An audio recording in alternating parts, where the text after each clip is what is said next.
की बिल्कुल जरूरत नहीं है, ठीक है। साइबर स्पेस हमारे बगल में आ जाइए। अब इनको आप साइबर स्पेस के नाम से जानेंगे, ठीक है। क्या है ये? Cyber space. दूसरा शब्द हम इस्तेमाल कर रहे हैं डिजिटल वॉरियर। कभी नाम आपने सुना है? डिजिटल का नाम आपने सुना है? डिजिटल, शाबाश। तो आप आ जाओ डिजिटल वॉरियर के रूप में। आप आ गए डिजिटल वॉरियर। ये आप क्या हो गए? ये हमारा एक पढ़ाने का तरीका है कि लंबे टाइम तक आपके दिलो दिमाग में, जहन में कोई शब्द कैसे याद रहता है, ठीक है। आप क्या हो गए? Cyber space. आप क्या हो गए? Digital warrior. Digital warrior. Warrior का मीन्स होता है योद्धा, लड़ने वाला। तीसरा शब्द है फेक न्यूज। फेक न्यूज सब सुना आपने? आ जाइए। झूठी खबरें, हाँ, समाज में भ्रामक खबरें जो फैलाते हैं। आप बगल में खड़ा हो जाइए। साइबर क्राइम सुना है किसी ने? आप आ जाइए, एक आदमी आ जाइए। साइबर क्राइम, अपना नाम याद रखिएगा, ठीक है। आप साइबर क्राइम की जगह पर आए हैं। Digital culture. कल्चर सुना आपने? किसने सुना कल्चर? हाथ खड़ा करिए। आ जाओ, आप आ जाओ। डिजिटल कल्चर, आप आ जाइए, आगे आ जाइए। Digital culture. एक शब्द बहुत पॉपुलर हो रहा है, डिजिटल अरेस्ट। आप लोगों ने सुना है? शाबाश, आ जाओ बेटा। Digital arrest. मैं किसी से कोई डिफिनीशन नहीं पूछूंगा, ये बिल्कुल घबराने की जरूरत नहीं है, केवल आप शब्द सुने होने चाहिए। ये हो गया डिजिटल अरेस्ट। अब कुछ फिजिक्स के शब्दावलियों का मैं यूज करूंगा। हिंदी में समझ पाते हैं हमारी बात आप लोग? कोई प्रॉब्लम तो नहीं हो रही हिंदी बोलने में? आप कहेंगे तो मैं इंग्लिश में भी बोल सकता हूं, ठीक है, अगर आपको समझ में आ रही होगी। चूंकि हमारी मातृभाषा हिंदी है, अब मैं अपनी अभिव्यक्ति बेहतर तरीके से इसमें कर पाता हूं, इसलिए मैं इस शब्द का यूज कर रहा हूं। बाकी आप कहेंगे तो इंग्लिश शब्दों का यूज करूंगा। एक शब्द है क्वांटम। क्वांटम कितने लोगों ने सुन रखा है? एक कोई आ जाए जो क्वांटम सुना। आ जाओ बेटा, क्वांटम। दूसरा मैं बोलता जा रहा हूं, आप समय चूंकि ज्यादा नहीं लिया जाएगा। क्वांटम के बाद एक शब्द है आर्टिफिशियल इंटेलिजेंस। आ जाओ, एक बच्चा कोई आ जाओ, एक बच्चा आ जाओ। अपना नाम याद रखना, क्या नाम दिया गया है? रोबोटिक्स। रोबोट नहीं, रोबोटिक्स। चलिए आ जाओ बेटा, रोबोटिक्स पर आ जाओ आप। क्वांटम किसको बुलाया गया क्वांटम पर? शाबाश। अगला शब्द है सुपरपोजिशन। एक आदमी आ जाओ, कोई भी सुपरपोजिशन का। आ जाओ बेटा, आप आ जाओ। सुपरपोजिशन। इंटेंगलमेंट। किसने सुना है? इंटेंगलमेंट या इंटेंगल्ड या जुड़ाव। चलो आप आ जाओ बेटा, इंटेंगलमेंट की जगह पर आ जाओ। फोटान तो नाम सुना ही होगा आप लोगों ने। फोटान, कोई एक आदमी आ जाए फोटान की जगह पर। शाबाश, फोटान। तेजी से आइए आप लोग, शब्द बहुत हैं। अब कुछ साइंटिस्टों के नाम मैं रख रहा हूं, उस पर आप आ जाएंगे। हिजनबर्ग। आ जाओ बेटा, हिजनबर्ग की जगह पर आ जाओ। डी बोर्गली। आ जाओ, आगे आ जाओ। Max Planck. मैक्स प्लांक, कोई बच्चा नाम सुना है मैक्स प्लांक का? अरे H इक्वल टू आप 6.6 इंटू 10 टू द पावर क्या 34 बताते हैं। आ जाइए, मैक्स प्लांक। नील्स बोर, अरे जिससे आप इलेक्ट्रॉनिक कॉन्फ़िगरेशन करते हैं 2n²। आ जाओ, नील्स बोर। और डाल्टन तो बहुत प्राचीन नाम है, एक कोई डाल्टन की जगह पर आ जाए। शाबाश। एक आपने एक्सपेरिमेंट 12 में पढ़ा होगा, YDSC experiment, Young double slit experiment. Young's का नाम सुना है आपने? 1805 में इसने YDSC एक्सपेरिमेंट किया था। ऑप्टिक्स का बहुत ही फेमस एक्सपेरिमेंट है YDSC। चलिए कोई आ जाए, यंग्स की जगह पर आ जाए। आ जाओ बेटा, यंग्स की जगह पर आ जाओ। आइंस्टीन पॉपुलर है, नाम सुना ही होगा आप लोगों ने। एक कोई आइंस्टीन की जगह पर आ जाए। आ जाइए आइंस्टीन पर। जॉन मैकार्थी का नाम कितने बच्चों ने सुना? जॉन मैकार्थी, आ जाओ बेटा, ये आर्टिफिशियल इंटेलिजेंस के जनक थे, आ जाइए। John McCarthy. चलिए अब इतने साइंटिस्टों को हम रोकते हैं यहाँ पर। ये और भी शब्दावलियाँ हैं लेकिन लंबा टाइम लगेगा। हमने इस शब्दों का यूज इसलिए किया कि मेरे पूरी स्पीच के दौरान टीचर्स से रिक्वेस्ट है कि आप लोग अपना सीट ग्रहण कर लें, बैठ जाएंगे। आपको भी आनंद आएगा, कुछ नई चीज़ जानने की जिज्ञासा भी आपके अंदर भी होगी और बहुत अच्छा ये वर्कशॉप चलेगा। मुझे बहुत ही बेहतर लगता है पढ़े लिखे लोगों के भी माहौल में आना, उनसे कुछ सीखना, उनको कुछ सिखाना। तो इस शब्दों का यूज हमने जो किया है, ये शब्द हमारे स्पीच के दौरान बार बार रिपीट होंगे। तो इसलिए पहले ही स्टूडेंट को हमने उन शब्दों के माध्यम से यहाँ पर सामने कर दिया ताकि ये शब्द आपके जेहन में आजीवन नहीं भूलेंगे, टिल लाइफ आपको ये शब्द याद रहेंगे। उन शब्दों में जो महत्वपूर्ण शब्द हैं वो मैं आपको डिटेल से बताऊंगा भी। मेनली हमारा जो वर्कशॉप है वह वर्कशॉप है कि हम लोगों के बीच में एक डिजिटल कल्चर डेवलप करें जिससे साइबर क्राइम की दुनिया में हम अपने को कैसे सेफ रख सके उससे, इसलिए हमारी ये कार्यशालाएं चल रही है। फिर एक बार बता दें आपको कि हमारा ये वर्कशॉप इस थाना क्षेत्र के विभिन्न स्कूलों में केवल और केवल इस मात्र के लिए चल रहा है कि हम आपके माध्यम से आपके परिवारों में, आपके रिश्तेदारों में, आपके दोस्तों में एक माहौल क्रिएट कर सकें, एक सराउंडिंग एटमॉस्फेयर क्रिएट कर सकें, डिजिटल कल्चर का एक ऐसी डिजिटल संस्कृति उत्पन्न करें कि हम जो 24 घंटे अपने को इस साइबर स्पेस, जो शब्द हमने इस्तेमाल किया था, इस साइबर स्पेस में 24 आवर्स हम घिरे हुए हैं साइबर क्रिमिनल्स के बीच में। हमारे मोबाइल्स में जो भी डाटा है, यह डाटा साइबर क्रिमिनल्स के हाथ में है। एक साधारण से साइबर क्रिमिनल्स के हाथ में भी है और जो दूसरे देश जो साइबर क्राइम करवाते हैं, आपने शायद नाम सुना होगा डीप वेबसाइट और डार्क वेबसाइट का। कितने बच्चों ने नाम सुना है? शाबाश। डीप वेबसाइट और डार्क वेबसाइट, क्या गूगल और क्रोम पर उसको ढूंढ सकते हैं हम? वो वेबसाइट हमको नहीं मिलती है, गूगल पर ढूंढेंगे तो नहीं मिलेगी, क्रोम पर ढूंढेंगे तो नहीं मिलेगी। उसका नाम ही है डार्क और डीप वेबसाइट। उन वेबसाइट के मदद से बहुत सारे देश एक साइबर क्रिमिनल्स का एक संगठित गिरोह तैयार करा के और साइबर क्राइम को अंजाम दिला रहे हैं। बाकी छोटे मोटे जो साइबर क्राइम हो रहे हैं, जैसे किसी के खाते से 1 लाख कट गया, 2 लाख कट गया, 50,000 कट गया, ये बहुत मामूली इस क्राइम की दुनिया में है।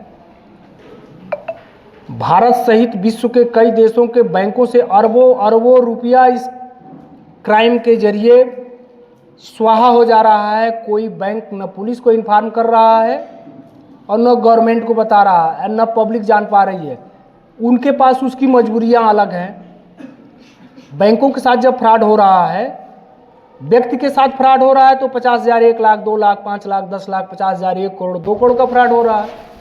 लेकिन बड़े बड़े वित्तीय संस्थाओं और बैंकों के साथ जब फ्रॉड हो रहा है तो अरबों में, बिलियंस, मिलियन, ट्रिलियंस, क्या शब्द यूज होते हैं, उनमें हो रहा है। कैसे हो रहा है? और वो बता भी नहीं रहे हैं। इसलिए नहीं बता रहे हैं कि अगर मान लीजिए कि SBI बैंक है, भारत का बड़ा बैंक है, SBI बैंक ने बता दिया कि मेरा अरबों रुपये का जो है साइबर क्रिमिनल्स पैसा ट्रांसफ़र कर लिए, तो जो कस्टमर होंगे क्या करेंगे? तुरंत अपना पैसा निकालना शुरू कर देंगे और जो बैंकों के शेयर होल्डर्स होंगे वो अपना शेयर तोड़ लेंगे, बैंक वहीं बैठ जाएगा। तो बड़े बड़े वित्तीय संस्थान, बड़े बड़े बैंक, उनके साथ ये फ्रॉड हो भी जा रहा है तो वो कहीं पर बता नहीं रहे हैं। और इसमें कई देशों के कई ग्रुप शामिल हैं। इस साइबर क्राइम, इस जो डार्क और डीप वेबसाइट का हमने नाम लिया, उसके माध्यम से आपको एक समझिए जैसे ठेका दिया जाता है कि इस व्यक्ति का मर्डर करिए। केवल पैसे का ट्रांजैक्शन ही साइबर क्राइम नहीं है। इस वेबसाइट के माध्यम से कॉन्ट्रैक्ट दिए जा रहे हैं कि आप इस व्यक्ति की हत्या करिए, आपको यहाँ इतना पैसा मिल जाएगा। उसमें दोनों से परिचय नहीं है, न हत्या करने वाले का परिचय है और न वहाँ जो संचालित करा रहा है वेबसाइट उसको जानकारी है कि किससे। वो उसी वेबसाइट पर मैसेज छोड़ा जाता है, जो उसको मैसेज को स्वीकार करते हैं, उस काम को करते हैं, उनका वो पैसा मिल जाता है। अपहरण हो रहे हैं, हत्या हो रही हैं, फिरौतियाँ हो रही हैं, अपहरण करके जो पैसा डिमांड की जाती है, तमाम तरह के क्राइम हो रहे हैं। ये छोटे छोटे क्राइम तो हम लोगों के नॉलेज में जो आ जा रहा है कि OTP हमने बता दिया, पैसा हमारा कट गया, हमने किसी लिंक पर क्लिक कर दिया, वो हमारा सारा डॉक्यूमेंट चला गया। क्योंकि सिंपली ये समझिए कि ये मोबाइल में जब भी कोई एंड्रॉयड मोबाइल खरीदता है, कोई ना कोई ऐप डाउनलोड करता है, कुछ न करेगा इंस्टाग्राम फेसबुक तो इंस्टॉल करेगा। तो जब आप इंस्टॉल करते हैं तो उसमें अलाउ का ऑप्शन देता है, टर्म एंड कंडीशन लिखे रहते हैं। उसमें लिखा रहता है कि मीडिया गैलरी के सारे डॉक्यूमेंट, मीडिया गैलरी के सारे फोटोज वीडियो आप एक्सेस करने की अनुमति दे रहे हैं। हम आप क्या करते हैं, हम आपको तो इंस्टॉल करना है, तो हम 2 बार 3 बार अलाउ का बटन दाबे, चौथे में इंस्टॉल किए, हो गया। हमारी मोबाइल में हमने पैन कार्ड का फ़ोटो खींच कर रखा है, हमने अपनी तस्वीर रखा है, परिवार की तस्वीर रखा है, हमने अपनी आवाज़ रखा है, अपना वीडियो रखा है, अपने आधार कार्ड रखा है, बैंक पासबुक रखा है, सब कुछ तो इसी में रखा है। हम सोच रहे हैं कि इसको तो हम डिजिटल लॉकर में रखें, कोई मतलब नहीं है उसका। डिजिटल लॉकर में रखिए। डिजिटल लॉकर आपके मोबाइल के लिए है कि मोबाइल अगर दूसरा कोई आपका नहीं जान रहा है पिन कोड वगैरह तो नहीं खोल पाएगा। लेकिन जो आप ऐप डाउनलोड कर रहे हैं उसके माध्यम से सारे डॉक्यूमेंट दूसरे के हाथ में है। अब आप कहे, प्रश्न आपका हो सकता है कि वो कंपनियां क्यों ले रही है, फेसबुक इंस्टाग्राम हमारा क्यों ले रहा है सारे डॉक्यूमेंट? वो इसलिए ले रहा है बेचने के लिए। आपको ऐप तो फ्री में दे रहा है, 1 रुपया भी मंथली चार्ज आपको फेसबुक का, इंस्टाग्राम का, ट्विटर का, यूट्यूब का नहीं देना है। लेकिन उसकी वो मार्केटिंग करता है। क्या करता है? मार्केटिंग करता है। आपके जितने इंफॉर्मेशन है, आपसे संबंधित जितनी सूचनाएं हैं, अलग अलग कंपनियों की रिक्वायरमेंट है।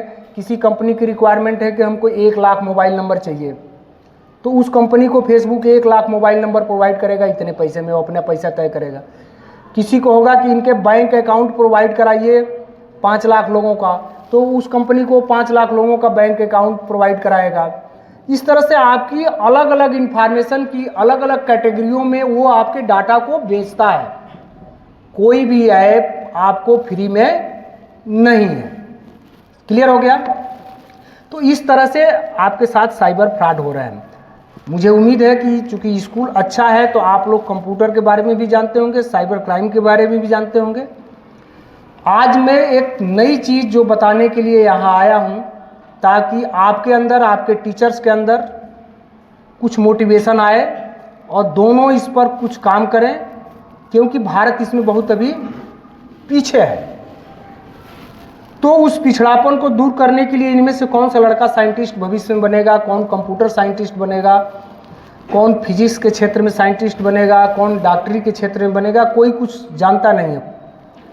कोई भी कुछ भी बन सकता है, किसी के भविष्य किसी के हाथ में नहीं है। तो आज जो शब्द का मैं यहाँ बताने आया हूँ, जिन शब्दावलियों का यूज करूँगा, आर्टिफिशियल इंटेलिजेंस, जैसा कि आप बताए हैं, सभी लोग जानते हैं कि आर्टिफिशियल इंटेलिजेंस का मतलब हो गया, आर्टिफिशियल का मतलब कृत्रिम, बनावटी, और इंटेलिजेंस का मतलब बुद्धिमत्ता। जैसे ये व्यक्ति हैं, ये जीता जाता एक मानव हैं, इनसे हमने कहा कि अपने बारे में पूरी बात बताइए। बताइए।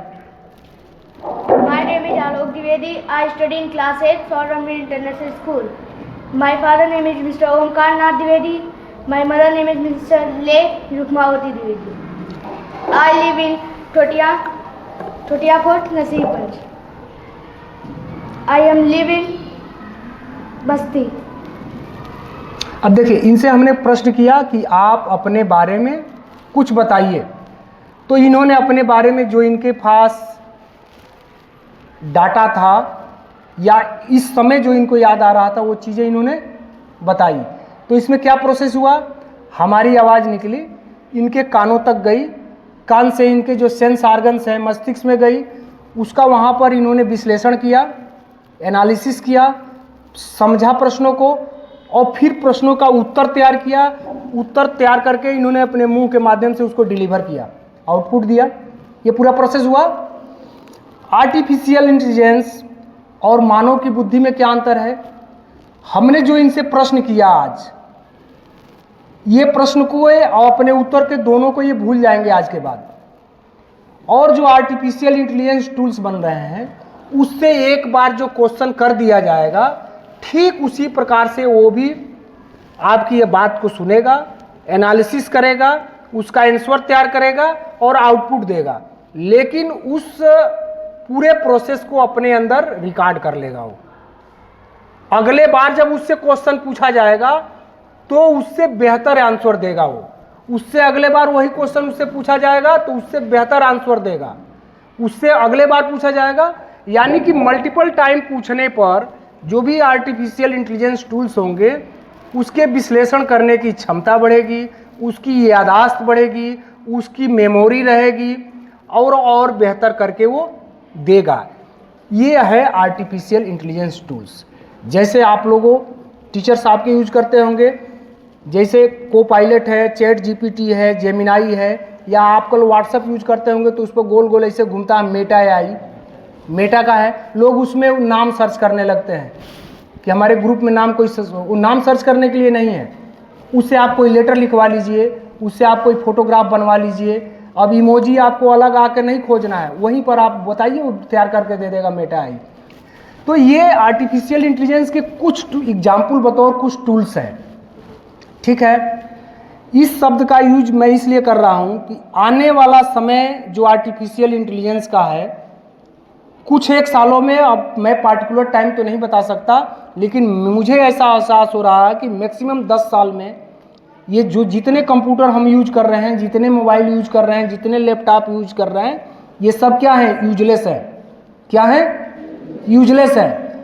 हम उस मुकाम पर खड़े हैं जहां पर क्वांटम कंप्यूटर का निर्माण हो चुका है, बस पब्लिक में आने बाकी हैं। कुछ एक देश क्वांटम कंप्यूटर पर काम कर रहे हैं। तो वो क्वांटम कंप्यूटर जब हमारे मार्केट में आ जाएगा तो ये जो आर्टिफिशियल शब्द हम यूज कर रहे हैं, आर्टिफिशियल इंटेलिजेंस का स्वरूप भी बदलेगा। अभी देखिए, क्वांटम कंप्यूटर के हिसाब से 2-3 चीज़ें मार्केट में हैं। जैसे आप एमआरआई का नाम सुनते होंगे, सिटी स्कैन, एमआरआई सुनते हैं नाम ना? कोई लड़का एमआरआई का फुल नेम बता सकता है? कोई बच्चा? एमआरआई का फुल नेम। एम का मतलब मैग्नेट हो जाता है। क्या हो जाता है? मैग्नेट। आर का मतलब एक अनुनाद पढ़ाया जाता होगा आपको फिजिक्स में, रेजोनेंस। आर का मतलब क्या है? रेजोनेंस। एमआरआई। और आई का क्या मतलब है? इमेजिंग। तो क्या हो गया? Magnet, resonance, imaging. ये एमआरआई हो गया। जैसे एक्सरे होता है ना शरीर का, तो एक्सरे की खोज किसने किया था? कौन सर्च किया था एक्सरे को? मतलब डिस्कवर कौन किया था? चलिए, हमको जो मुझे समझ में आ रहा है, रोटरेंजन ऐसे कुछ नाम था जिन्होंने एक्सरे की खोज किया था। तो एक एक्स रेज, रेज मतलब किरण, रेज का मतलब किरण हो गया। X rays, Y rays, gamma rays आपको पढ़ाया जाता होगा। वहाँ हम नहीं जाते, हम आते हैं क्वांटम कंप्यूटर पर। तो ये क्वांटम कंप्यूटर आपका किस बेस पर बन रहा है? जैसे आपने इसमें 0-1 की भाषा आप कंप्यूटर में पढ़ाते होंगे कि 0-1 की भाषा कंप्यूटर हमारा समझता है। बाइनरी सिस्टम पढ़े होंगे ना? तो 0-1 की भाषा हमारा कंप्यूटर समझ रहा है। या तो 0 समझता है या 1 समझता है, या तो कंप्यूटर 0 समझता है या 1 समझता है। लेकिन जो क्वांटम कंप्यूटर हमारा बन रहा है, इस क्वांटम कंप्यूटर में वो 0 भी समझेगा और 1 भी समझेगा। और जब कोई चीज़ 0-1 दोनों की भाषा वो समझने लगेगा, इसको कहा जाता है सुपरपोजिशन। क्या कहा जाता है? ये कंप्यूटर की भाषा में, ऑप्टिक्स की भाषा में सुपरपोजिशन अलग चीज़ है। ऑप्टिक्स जो आप लाइट पढ़ते होंगे, उस वहाँ सुपरपोजिशन की लैंग्वेज अलग हो सकती है, बाकी कंसेप्ट वही रहेगा कि जहाँ पर किसी पार्टिकल, सब एटॉमिक पार्टिकल या एटम की उपस्थिति विभिन्न स्टेट में, अलग अलग स्टेट का मतलब जगह पर, एक पार्टिकल, अब कोई आप सपोज करिए कि फोटॉन का एक पार्टिकल है या इलेक्ट्रॉन का एक पार्टिकल है, वही पार्टिकल इस रूम में भी है, उस रूम में भी है, वही पार्टिकल इस रूम में भी है और वही पार्टिकल उस रूम में भी है। इस स्टेज को कहा जाता है सुपरपोजिशन ऑफ सब पार्टिकल। ये सब पार्टिकल का सुपरपोजिशन है, विभिन्न स्टेटों में एक साथ उपस्थिति। जैसे कृष्ण के लिए कहा जाता है कृष्ण द्वारिका में भी हैं, मथुरा में भी हैं, एक ही समय में दोनों जगह उपस्थिति उनकी। गीता में बताया जाता है ना, कृष्ण एक ही समय में द्वारिका में भी रह सकते हैं, गोकुल में भी रह सकते हैं, मथुरा में भी रह सकते हैं। इसको थोड़ा सा और इंटरेस्टिंग बता दें आपको कि 2022 में फिजिक्स के क्षेत्र में जो नोबेल प्राइज दिया गया, नोबेल प्राइज का नाम सुना है आप लोगों ने?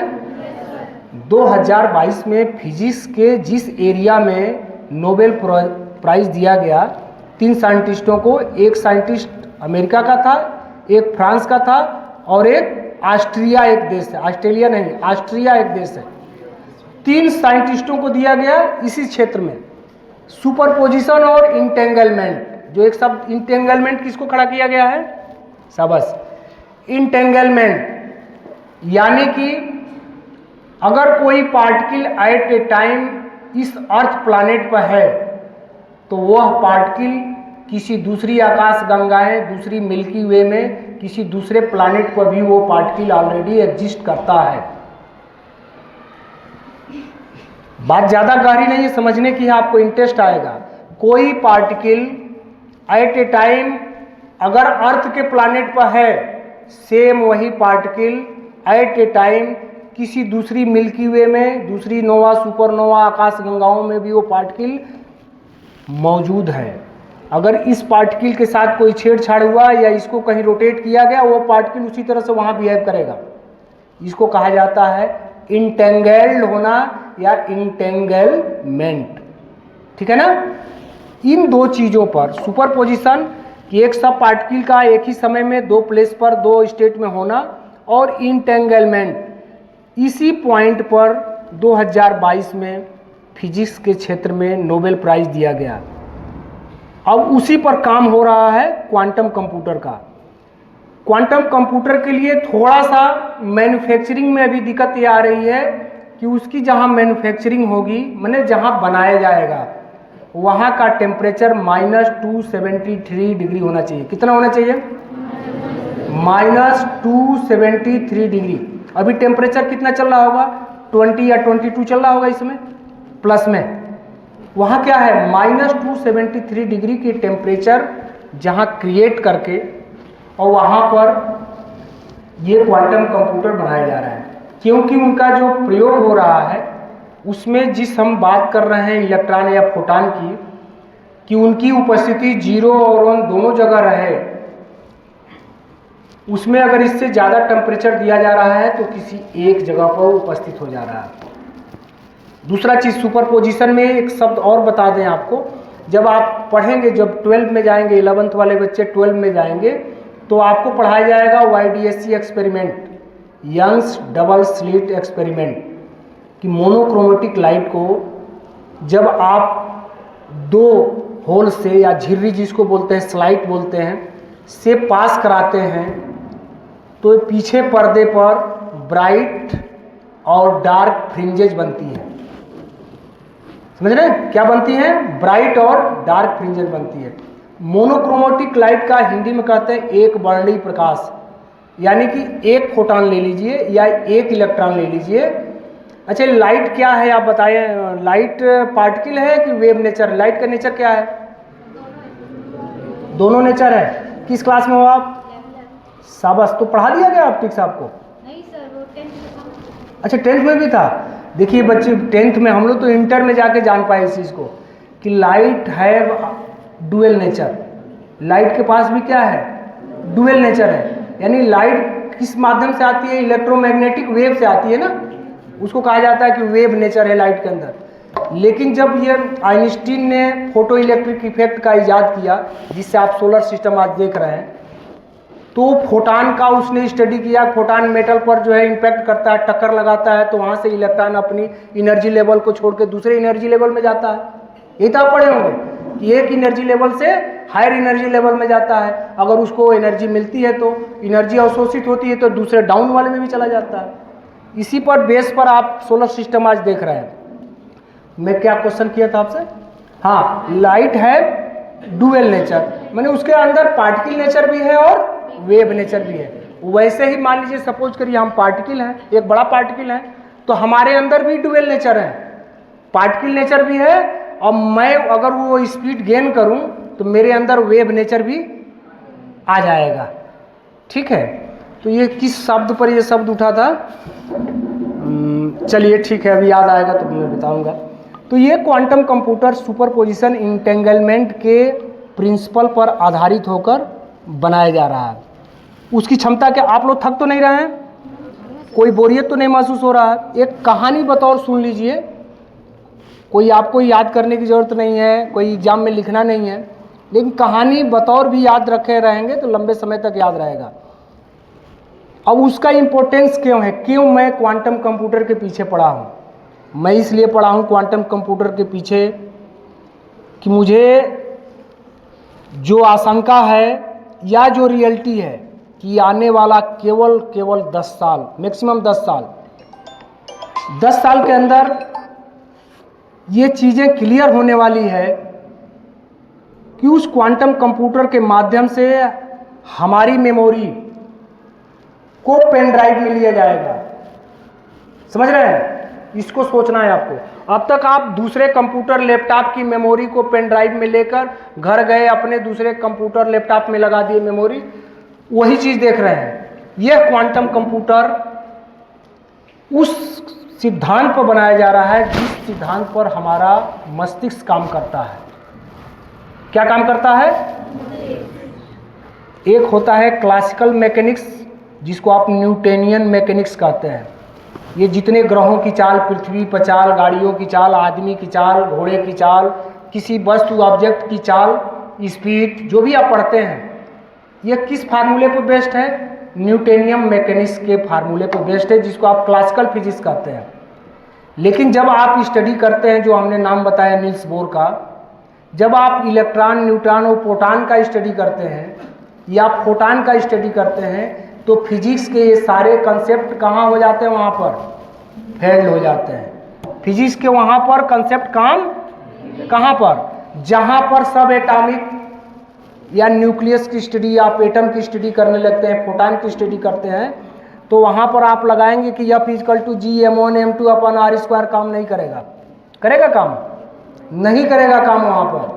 वहाँ पर आप निकालेंगे कि चाल बराबर दूरी बटा समय, यही जाता है ना, ये सब निकालेंगे, वहाँ कोई काम नहीं करेगा। न्यूटोनियन मैकेनिक्स और फिजिक्स वहाँ फेल मार जाती है। कहाँ पर? जहाँ पर हम क्वांटम फिजिक्स का स्टडी करते हैं, जिसको मॉडर्न फिजिक्स भी कहा जाता है, वहाँ पर फिजिक्स के सारे कंसेप्ट फेल हो जाते हैं। क्योंकि प्रकृति ने दो तरह से रचना की है। प्रकृति का मतलब नेचर, नेचर मीन्स गॉड। भगवान ने दो तरह से रचना की है। जीव जंतु मानव के मस्तिष्क और शरीर की रचना अलग प्रकार से है। प्रकृति के पहाड़, नदी, प्लानेट, सब प्लानेट, इनकी रचना अलग तरीके से है। ठीक है? वहाँ पर दूसरा फिजिक्स काम करेगा, यहाँ पर दूसरा फिजिक्स काम करेगा। जो क्वांटम फिजिक्स बन रहा है, जो क्वांटम कंप्यूटर बन रहा है, वो मनुष्य के मस्तिष्क जिस बेस पर काम करता है, उस बेस पर बनाया जा रहा है। अब तक जो कंप्यूटर मोबाइल हम यूज कर रहे हैं, वो न्यूटोनियन मैकेनिक्स पर आधारित जो फिजिक्स का कंसेप्ट है, या तो 0 की भाषा या 1 की भाषा, उस पर काम कर रहा है। तो आने वाला 2-3 साल में ये सारे कंप्यूटर लैपटॉप सब फेल होंगे। जब क्वांटम कंप्यूटर आएगा तो मानव मस्तिष्क के हिसाब जिस प्रिंसिपल पर है उस पर काम करेगा। उसके जो रोबोट बनेंगे, या जैसे आप CT स्कैन, MRI का हमने जो शब्द यूज किया, उससे मनुष्य के मस्तिष्क में वो चीज़ें, उपकरण लगाई जाएंगी, और मनुष्य के अंदर जितनी बुद्धि है, मान लीजिए बच्चा 12 साल का है, 12 साल के अंदर अब तक जितना इसके दिमाग में मेमोरी, हार्ड डिस्क में इसके मेमोरी है, वो सारी कॉपी हो जाएगी। और एक रोबोट खड़ा, जो रोबोट आप देखते हैं, रोबोट जो हार्डवेयर है रोबोट, उसके मस्तिष्क में वो मेमोरी डाल दी जाएगी। या अलग इससे और ऊपर उठें तो बहुत पैसे वाले अगर हम हैं, हमारी उम्र 70 साल 75 साल की है, मेरे पास बहुत पैसा है, मैं अपने को जिंदा रखना चाहता हूँ, शरीर मेरा मर रहा है और मैं अपने को जिंदा रखना चाह रहा हूँ, शरीर मेरे गल गए हैं, बीमारियों से घिर गया है, अब लग रहा है शरीर जिंदा नहीं रहेगा। तो सनातन धर्म में कहा गया ना कि आत्मा जिंदा रहती है, तो शरीर तो मरने वाला है लेकिन मेरी इच्छा है कि मैं जीऊँ। तो उस क्वांटम कंप्यूटर के जरिए मेरी मस्तिष्क की मेमोरी निकाल के मैं अपने जिंदा रहते ही और उस हार्डवेयर रोबोट में डाल दूंगा। उस रोबोट के माध्यम से मैं जिंदा रहूँगा। शरीर तो मर सकता है लेकिन ये बुद्धि मेमोरी हमारी सारी यादाश्त उसमें रहेगी। इसको सोचिए आप, कितना खतरनाक चीज़ है ये। और इसको कौन लोग कर पाएंगे? आम आदमी तो कर नहीं पाएंगे, क्योंकि उसको बनाने में ट्रिलियन का खर्च आ रहा है। क्वांटम कंप्यूटर को बनाने में भारत की जीडीपी 4 ट्रिलियन डॉलर की है और इसमें इन्वेस्ट ही 1 ट्रिलियन डॉलर से हो रहा है। छोटे देश तो कल्पना नहीं कर पाएंगे उसको बनाने के लिए। छोटे देश तो अभी केवल चाइना और अमेरिका ही बना रहे हैं। छोटे देशों की कैपेसिटी नहीं है उस चीज़ को बनाने के लिए। अब दूसरा चीज़ सोचिए कि उसका क्या फ़ायदा हो रहा है। उसको एनालिसिस करने की क्षमता उस कंप्यूटर की इस कंप्यूटर से अरबों गुना ज़्यादा है। जिस चीज़ को यह कंप्यूटर या अब तक का जो सबसे फास्ट कंप्यूटर सुपर कंप्यूटर बना है, जिस कैलकुलेशन को वो लाखों वर्षों में करेगा, उसको वो 5 सेकंड में क्वांटम कंप्यूटर सॉल्यूशन करके दे देगा। एक साथ आप 12 पे सारे फिजिक्स का क्वेश्चन उसमें डाल दीजिए, कहिए कि हमको 5 सेकंड के अंदर सारे सॉल्यूशन दे दो, एक साथ दे देगा। अभी कंप्यूटर की क्या क्षमता है कि आप गूगल पर या कहीं सर्च करते हैं या चैट जीपीटी पे जाते हैं, कोई क्वेश्चन डालते हैं और कहते हैं कि इसका आंसर सॉल्व करके बताओ, तो 3 से 4 सेकंड ले लेता है एक क्वेश्चन के लिए। एक साथ उसको 100 क्वेश्चन दे देंगे तो वो सॉल्व नहीं करेगा। एक क्वेश्चन का जवाब एक ही बार में तो दे रहा है, क्योंकि वो या तो 0 की भाषा समझ रहा है या 1 की भाषा समझ रहा है। वो क्या समझ रहा है क्वांटम कंप्यूटर? वो दोनों की भाषा एक साथ समझ रहा है। यानी मल्टीपल स्टेट में वो पार्टिकल का, इलेक्ट्रॉन का, फोटॉन के कंसेप्ट को मान रहा है, इंटेंगलमेंट के कंसेप्ट को मान रहा है कि इस प्लैनेट पर अगर कोई पार्टिकल है, हम हैं, विजय यहाँ पर आए तो विजय दूसरे सौरमंडल के भी किसी प्लैनेट पर हूबहू वैसे ही विजय मौजूद है। जैसे जुड़वा भाई बहनों में नहीं होता, एक का बुखार लगता है दूसरे का भी लग जाता है, वही इंटेंगलमेंट का कंसेप्ट समझिए। हम आते हैं पुनः लौटकर फिर अपने साइबर क्राइम पर, जिस कार्यशाला के लिए मैं आया हूँ। शब्दों का मैं इस्तेमाल इसलिए किया, हाइजेनबर्ग का हमने कंसेप्ट आपको बताया, फिजिक्स में आपको पढ़ाया जाएगा। अनसर्टेनली प्रिंसिपल पढ़ाया जाता है कि एक ही समय में किसी भी पार्टिकल का मोमेंटम और पोजीशन दोनों एक साथ नहीं बताया जा सकता है। बताया जा सकता है एक ही पार्टिकुलर टाइम में किसी भी इलेक्ट्रॉन का आप मोमेंटम और उसकी पोजीशन दोनों एक साथ नहीं बता सकते हैं। इस प्रिंसिपल को किसने दिया था? हाइजेनबर्ग ने दिया था। दूसरा, हम नील्स बोर का नाम हमने इसलिए लिया कि नील्स बोर ने ही कंसेप्ट बिल्डअप किया कि इलेक्ट्रॉन अपनी ऑर्बिट में मूव करता है। तो जो ये क्लासिकल फिजिक्स वाले साइंटिस्ट थे सब, उन्होंने कहा कि अगर ये मूव करता है, हर चीज़ में ग्रेविटी होती है, तो गिर के फिर न्यूक्लियस में क्यों नहीं आ जाता है? आता है ना कि जहाँ प्रोटॉन और न्यूट्रॉन रहते हैं वो न्यूक्लियस में क्यों नहीं आ जाता है? तो उसको उन्होंने खंडन करके बताया कि क्यों नहीं आता है। तो नील्स बोर का हमने नाम लिया। तीसरा, हमने आइंस्टीन का नाम लिया। चौथा, हमने डी बोर्गली का नाम लिया। जब 12 में जाएंगे फिजिक्स में तो वहाँ पढ़ाया जाएगा, जो बच्ची ने बताया कि dual nature, particle has also dual nature, light has also particle and wave nature, दोनों का ड्यूअल नेचर है। जब वहाँ पर उस समय एक विवाद चल रहा था साइंटिस्टों में, तो डी बोर्गली ने उस विवाद को समाप्त कराया। उसने ही एक फार्मूला दिया और कहा कि दोनों के पास दोनों नेचर हैं, विवाद खत्म हो गया। ठीक, लेकिन उसका उपयोग देखिए आज आकर आज किया जा रहा है, और कैसे फिजिक्स के क्षेत्र में एक अमूलचूल परिवर्तन हुआ है। कैसे उस पर आप क्रिप्टो करेंसी का नाम सुने होंगे। तो ये क्रिप्टो करेंसी क्यों सिक्योर मानी जाती है? क्वांटम कंप्यूटर के बेस पर वो बनाया गया है, उसको साइबर क्रिमिनल्स नहीं तोड़ सकते हैं। हम बार बार क्वांटम कंप्यूटर का नाम और इतना समय यहाँ इसलिए दिया जा रहा है कि आने वाला समय सिक्योर का समय है। माने उस समय हम सिक्योर होंगे साइबर क्राइम से, तब तक हमको जागरूक रहना है, अवेयर रहना है। जब तक हमारे हाथ में, सबके हाथ में quantum computer, quantum mobile, quantum laptop नहीं आ जाता है, तब तक इस मोबाइल, इस लैपटॉप और इस कंप्यूटर से हमारे पास साइबर क्राइम का खतरा हमेशा मौजूद है। साइबर क्राइम का खतरा क्या है? हमेशा मौजूद है, क्योंकि जो इस समय एआई है उसके मदद से क्या हो जा रही है, मैंने इसमें अपना कोई वीडियो अपलोड कर रखा है, हम कोई ऐप डाउनलोड किए हैं तो हमारी वीडियो एक्सेस हो गई, हमारी आवाज़ भी एक्सेस हो गई है। हमारी आवाज़ को कॉपी करके या क्लोनिंग करके हमारे रिश्तेदार के माध्यम से हमारे वाइफ के पास फ़ोन आएगा कि विजय कुमार का एक्सीडेंट हो गया है, तो वाइफ कहेगी ना एक्सीडेंट हो गया तो उनसे बात कराइए, तो ठीक मेरी आवाज़ में उससे कोई बात भी करेगा, क्योंकि आवाज़ मेरी क्या हो गई है? क्लोनिंग हो गई है। तो मेरी वाइफ को भरोसा हो जाएगा कि ये हमारे हस्बैंड ही बोल रहे हैं, उन्हीं की आवाज़ है, और बताया जाएगा कि तुरंत यहाँ 50,000 रुपया भेज दो, इस हॉस्पिटल में मेरा ट्रीटमेंट चल रहा है, पैर टूट गया है। तो वाइफ हमारी व्यवस्था करके 50,000 रुपया बताए गए नंबर पर भेज देगी, क्योंकि भरोसा है ना कि आवाज़ वही है। तो इस तरह के साइबर क्राइम हो रहे हैं, ठीक, इससे बचना है। अब बचने का आपको क्वेश्चन करना चाहिए, सर बचने का उपाय क्या है? तो बचने का उपाय है कि कॉल को डिस्कनेक्ट करिए, बैक कॉल करिए। बैक कॉल करेंगे तो वहाँ पर उसका एआई काम करना बंद कर देगा। बैक कॉल करेंगे तो वो जो सेट किया है एआई वो काम करना बंद कर देगा। दूसरा, जो एक बच्चे डिजिटल अरेस्ट वाली पर कौन बच्ची खड़ा हुई थी? डिजिटल अरेस्ट पर आप हैं? देखिए, डिजिटल अरेस्ट पे खड़ा हुए थे, इन्होंने शब्द बताया था कि डिजिटल अरेस्ट को हमने सुना है। डिजिटल अरेस्ट का मतलब यही है कि आप आजकल वीडियो कॉलिंग आ रहा है या व्हाट्सअप कॉलिंग आ रहा है, उसमें अगर व्हाट्सअप है तो डीपी पुलिस की यूनिफॉर्म में, जज की यूनिफॉर्म में या क्राइम ब्रांच की यूनिफॉर्म में वीडियो कॉल आ रहा है। अगर व्यक्ति यूनिफॉर्म में नहीं है तो पीछे थाना का पूरा बिल्डिंग दिख रहा है, क्राइम ब्रांच का बिल्डिंग दिख रहा है, सीबीआई की बिल्डिंग दिख रही है, और सामने वाला जो फ़ोन रिसीव कर रहा है वो बिल्कुल एश्योर हो जा रहा है कि ये कोई पुलिस का ही आदमी है, सीबीआई का ही आदमी है, और आपको डरा धमका के आपके कमियों को ढूंढ कर आपसे कॉल किया जा रहा है, और आपको विश्वास ही नहीं होगा कि ये मेरा कैसे जान रहा है, एटीएम नंबर कैसे जान रहा है, ये हमारा ड्राइविंग लाइसेंस कैसे नंबर जान रहा है, ये आधार कार्ड नंबर कैसे जान रहा है, क्योंकि उनके पास सारा डाटा पहले से है। आपको बताने की जरूरत नहीं है कि आप बताएंगे तब वो आपका आधार नंबर जानेंगे, तब बैंक का नंबर, अकाउंट नंबर जानेंगे, तब ड्राइविंग लाइसेंस नंबर जानेंगे, तभी वो जानेंगे कि आपके फैमिली में कितने लोग हैं, कौन भाई आपका दिल्ली और कौन कोटा पड़ता है।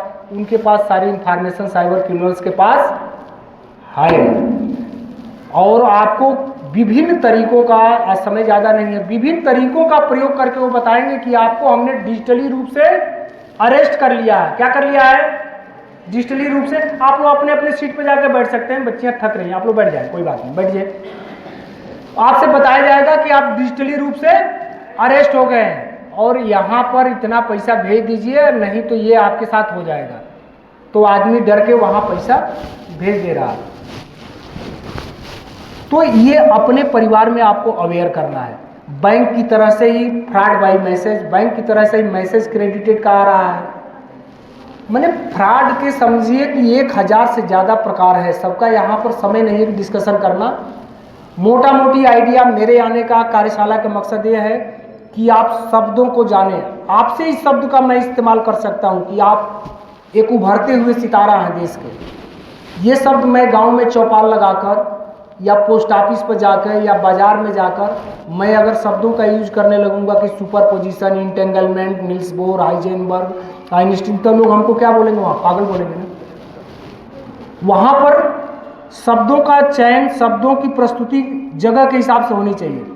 जैसे अभी मान लीजिए मैं किसी हिंदी मीडियम स्कूल में चला गया कहीं, तो वहाँ पर शब्दों का स्टैंडर्ड, शब्दों का इस्तेमाल अलग होगा। अभी मैं यूनिवर्सिटी में जाकर स्पीच देने लगूंगा, वहाँ पर शब्दों का यूज अलग तरीके से होगा। तो यहाँ पर शब्दों का यूज हमने, आप लोग भी बैठ जाइए, कोई बात नहीं, बैठ जाओ। आप लोग भी शब्दों का समझ पा रहे हैं, क्योंकि 9th, बैठ जाओ बेटा, आप लोग भी बैठ जाओ। तो शब्दों को हमने इसलिए यूज किया कि आपके जहन में वो शब्द रहे कि किन किन साइंटिस्टों की देन है कि आज हम क्वांटम कंप्यूटर तक पहुंच रहे हैं। तो आपको IDSC से याद रखना है कि यंग्स की देन है, ये 1905 में आइंस्टीन की देन है, ये 1923 में हिजनबर्ग की देन है, ये 1926 में जो है अनसर्टेनली जो प्रिंसिपल आया उसकी देन है, ये डी बोर्गली की देन है। और तब जाके हम आज इस क्वांटम कंप्यूटर की दुनिया तक आ पाए हैं, नहीं तो हम उसी कंप्यूटर तक रह जाते जहां हम यूज कर रहे हैं। ये तो कंप्यूटर हमारा जो वॉशिंग मशीन आ रहा है वो भी कंप्यूटर है, उसमें भी कंप्यूटिंग हो रहा है। तो इस कंप्यूटर का अब कोई स्कोप नहीं रहा, सुपर कंप्यूटर भी ये फेल मार गए। अब युग आ गया क्वांटम कंप्यूटर का। हर बच्चे को सुपरपोजिशन और इंटेंगलमेंट दो शब्दों पर गहन स्टडी करने की ज़रूरत है, क्योंकि इसमें से कोई बच्चा साइंटिस्ट बनेगा, कोई इंजीनियर बनेगा, कोई डॉक्टर बनेगा। डॉक्टर बनेगा तो भी वो एमआरआई को समझेगा कि भाई एमआरआई क्या है, ये क्वांटम कंप्यूटर से रिलेटेड शब्द है कि बस 15 सालों से देश में यूज 20 सालों से हो रहा है, यानी कि 20 सालों से हम क्वांटम कंप्यूटर का यूज कर रहे हैं। एमआरआई कैसे रेजोनेंस का उपयोग कर रहे हैं, मैग्नेट का उपयोग कर रहे हैं। प्राचीनतम क्लासिकल थ्योरी या फिजिक्स के साथ साथ इसमें क्वांटम फिजिक्स को कैसे हमने ऐड किया है। हम ये नहीं कह रहे कि आपका क्लासिकल फिजिक्स डिस्ट्रॉय हो गया, नहीं। भौतिक दुनिया के लिए फिजिक्स वो आपका क्लासिकल फिजिक्स है, न्यूटोनियम मैकेनिक्स है, लेकिन इंटरनल दुनिया के लिए, मानव को समझने के लिए, गॉड को समझने के लिए, गॉड पार्टिकल को समझने के लिए, फोटॉन को समझने के लिए, उसके बिहेवियर को समझने के लिए, उसका यूज क्या हम कंप्यूटर में कैसे करेंगे, रोबोटिक्स में कैसे करेंगे, इसको समझने के लिए हमको क्वांटम फिजिक्स की जानकारी, स्टडी होना चाहिए। ठीक है, तो 112 नंबर को सभी लोग जान रहे हैं आप लोग। 1930 को उसी तरह से 1930 भी है। अंतर इतना है कि 112 पर फिजिकली रूप से 112 की गाड़ी आ जाती है। 1930 कॉल करने के बाद वह सूचना मेरे ईमेल आईडी पर, जो हमारे थाने की ईमेल आईडी है, वो मिनिस्ट्री ऑफ होम अफेयर से स्वतः आपके रजिस्टर्ड करते ही कंप्लेन वो हमारे पास आ जाती है।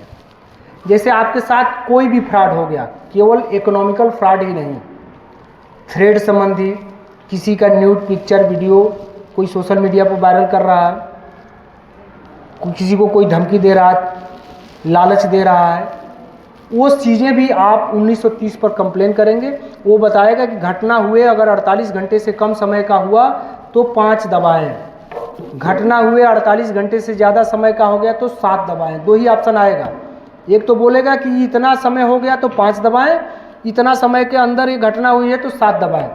तो आपको लगता है कि मेरा पैसा आज ही कटा है तो अपना 5 या 7 जो बोल रहा है वो दबा दीजिए। आपका अकाउंट नंबर पूछेगा, डिटेल पूछेगा, आपका थाना पूछेगा, पैसा कट के आपके खाते से जिसके भी खाते में गया होगा पैसा को वही होल्ड करके हमारे थाने की मेल आईडी पर मेल आ जाएगी। अब मेरी अब जिम्मेदारी हो जाएगी कि उस पैसे को आपको दिलवा दें। इसमें समय इम्पोर्टेंट है, टाइम इम्पोर्टेंट है इसमें। अगर आपके पास जो भी मैसेज आया कि बैंक से आपके पैसे कट गया, आप मीन्स आपके माता पिता जिसका भी अकाउंट है, जो भी मोबाइल पर मैसेज आता है डेबिटेड 5,000, 50,000 to 1 लाख डेबिटेड, तुरंत आपको कहीं घबराए, पहले तो घबराने की जरूरत नहीं है। पैसा कटता है, आदमी का 100 रुपया गिरता है, 20 जगह खोजता है।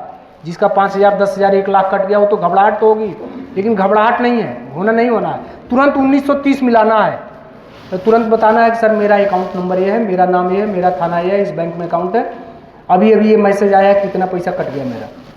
जितना शीघ्रता से करेंगे 100% गारंटी है कि आधा घंटे के अंदर 1930 पर कॉल करके आपने कंप्लेंट दर्ज करा दी विदिन 30 मिनट, तो 100% आपके पैसे रिकवर हो जाएंगे। आधा घंटे के बाद टाइम क्रिटिकल हो जाता है 48 घंटे तक। आधा घंटा मेन टाइम है, आधा घंटा में 100% पैसा बरामदगी के चांस है। आधा घंटा के बाद टाइम जिससे लैप्स करता जाएगा वैसे ही रिकवरी, पैसा रिकवरी का परसेंटेज घटता जाएगा। तो आप कोशिश करिएगा कि बहुत फास्ट 1930 पर कॉल कराइए। दूसरी चीज़, 1930 अगर नहीं लग रहा है तो आप तुरंत वेबसाइट जो उसका है www.cybercrime.gov.in www.cybercrime.gov.in तुरंत लॉगिन करिए, उस पर अपनी डिटेल भर दीजिए, तुरंत हमारे पास मैसेज आएगा। विलम्ब नहीं करना है, किसी के चक्कर में नहीं पड़ना है कि चलो तब थाने पे चलते हैं, एसपी साहब के यहाँ चलते हैं, लखनऊ चलते हैं, विदेश चलते हैं, तब तक टाइम वेस्ट हो जाएगा, टाइम खत्म हो जाएगा। आपको जो भी मिलता है कि इसके साथ फ्रॉड हो गया, तुरंत 1930 नहीं 1930 तो साइबर क्राइम पर। तो बच्चे